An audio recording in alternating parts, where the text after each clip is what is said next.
There was an incident that happened in court. My son was supposed to have come to court. They said my son should come to court. And the day I was supposed to bring my son, he was aware. We were both in court. And they said, you know what, this court has been adjourned. In the next 2 weeks, we need you to come to court with your son. His father was sitting down here. I was sitting down there with my own lawyers. Next 2 weeks, I came to court with my son. Dressed him all up. Proud that he was going to come and see his father. At least his father would see him after such a long time. Churchill did not show up in court for that day. Even the judges asked the lawyers, the man who is here saying he loves his son did not show up on the one day, the one and only day that your son was supposed to be present in court, because they wanted to see how he was faring, how he lose, if it was they wanted to know how I've been taking care of my child. This man did not show up, and he had not seen his child for months before then. This man came to court. I'm sure it's look at the court paper. He came to court, and his lawyers asked the judge to ask me that I was going to be the one to foot his bills to court. After marrying you with my money when I am not an Indian woman, after feeding you, after clothing you, after making you a man, making you who you are, putting you in the public eyes, after everything that I did, you still want to come back and eat my money because you want me to pay for you to come to court. That I should pay his transportation fare. His lawyers were asking for transport. They said I should pay a sum of 250,000 so he'll be able to make it to court. To see his son and to come to court to show for your son to be there. He asked for transportation money. Festus Kiyamo was my lawyer. Look, I'm calling heavyweight names. All these are not child's play. These are heavyweights. Every bank account, banks don't lie. Hospitals won't lie. Court order won't lie. I would go to jail if this is duplicated, if this is forged. I know what it is. I will go to jail if I forge this. Everything is here. The court, you see this, they said, and he also said that he was the one that took me to court. Now, they say, Tonto Dike, plaintiff, applicant. What does that mean? I was the one who took him to court. I was suing him to court because he does not pay child support, because he had a document of my son I needed back, because he was not paying school fees. Nothing. That's why I took him to court. And it's the first line. Read it. They say, an order granting the custody of their child, King Andre Omodayo Aigo, born on the 17th day of February 2016 to the plaintiff. Please, who is the plaintiff? Tonto Dike is the plaintiff. My son, I was awarded custody of my son. This man, if you go through these documents, this man he was given very strict supervision. Very strict supervised visitation for my son.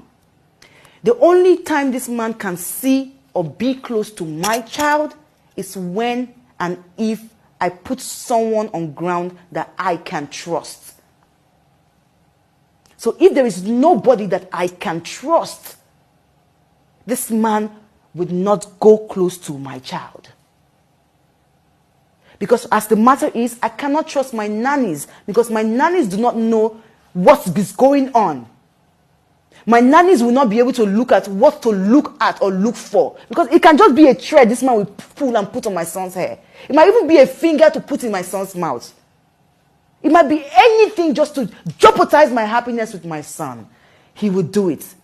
And that is why when I presented, the court does not admit diabolism. But the strength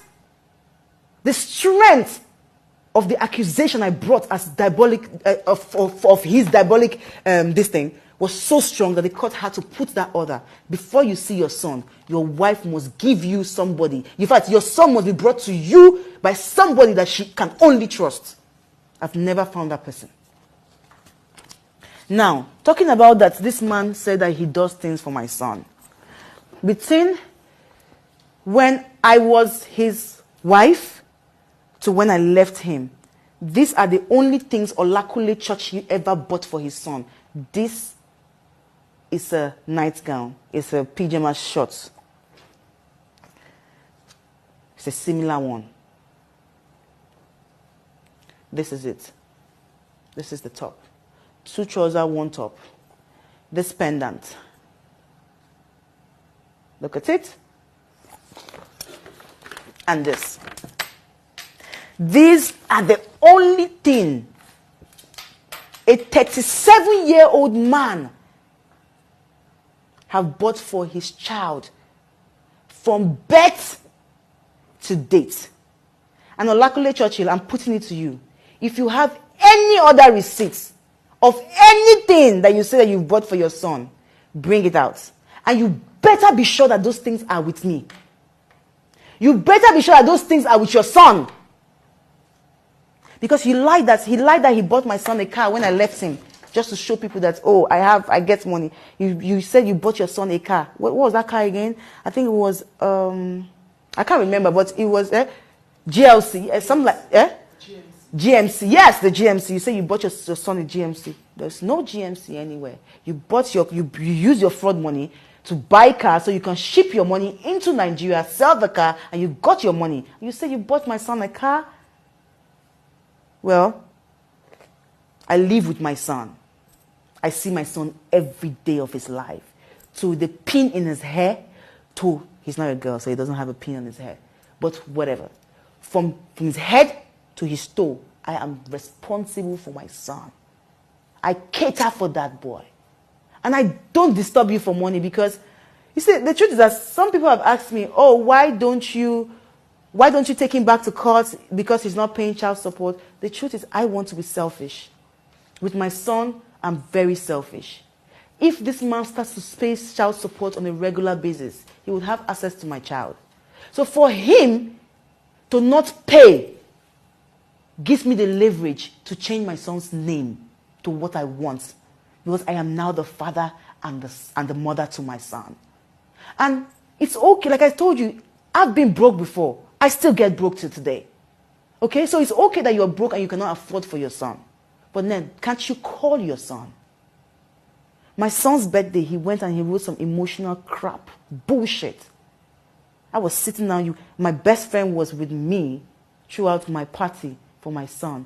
Nobody ever had a call from this man to say, let me wish my son a happy birthday.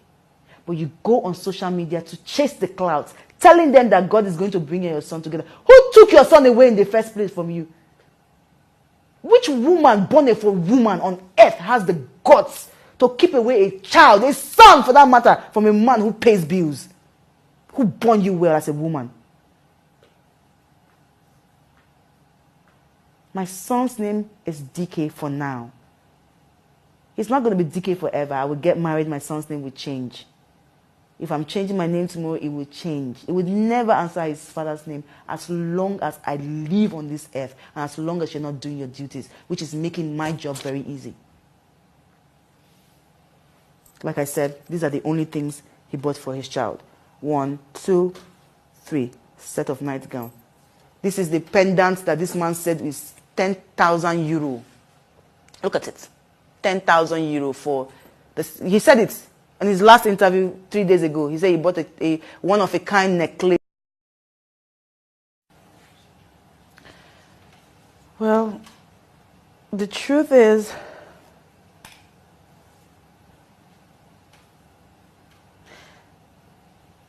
if I were to write a letter to myself for 10 years ago, the first thing I would do is I would really cry on that paper. I would cry. I would cry. I would cry. I would cry. I would cry. And the only thing I'm going to write is I love you. Because I think that was the only thing I've ever wanted to hear. If I had so much love in my life, if I had love from my family, if I had real friends, I wouldn't have made a lot of mistakes. So, if I was to write a letter to myself, I'll say, Tonto, I love you. Because I know that is all she needs to know. And that's all she needs to, or she would have needed to have taken a different route. And these tears are not tears of sorrow. They're just emotions. I would have done things differently, you know. It's sometimes people say, you're a strong girl, you're hard, you don't sing, I don't care. You can lash out on Instagram when someone says this, you are saying that, your comebacks are great. But the truth is, all of those things, the negativity, as much as you think that they help to, there's a saying, no publicity is bad publicity. But some publicity can hurt you. And I've been one person who has been on the receiving end of hurt. How? I'm Tonto. I'm Tonto. I should have all the deals in coming into the entertainment industry. I have the largest followings. I have one of the largest followings. But some brands will say, she's too controversial for our product. She's too, so being controversial, being who I am, has always been a blessing and a curse. But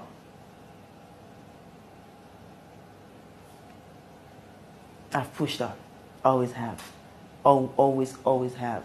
Recently I got 3 big deals, massive deals. One from, I'm not going to call names, but 3 massive, explosive deals. And I see myself getting all I've ever wanted gradually. It might take time, but I'll get there. But you see, the truth is, what you say, what you don't say, all of it can hurt you, positively or negatively. And I've been hurt a lot by myself, by my actions, by things I have done. And, I used to say in the past that I always gave people a reason to talk. Because if you said I was wicked, and I have an anger issue, but it's not a dangerous anger issue. But you know that there's an anger issue. If I get upset, there's nobody I can talk to. There's no one in your face. I don't do behind your back. So I'm very bold. So if I had just kept my cool, organized myself, and say, even if I'm upset, this is not the way to respond, or even if I'm upset, this is not the right thing for me to say, even if it feels like the right thing. You see, what I'm trying to say is more like giving you a tip for what you should not be as a public figure. I learned from people who have been above me. I don't know about people who are beneath me. But this is my way of saying that if you're out there, you need to take care of your reputation. No publicity is bad publicity, yes.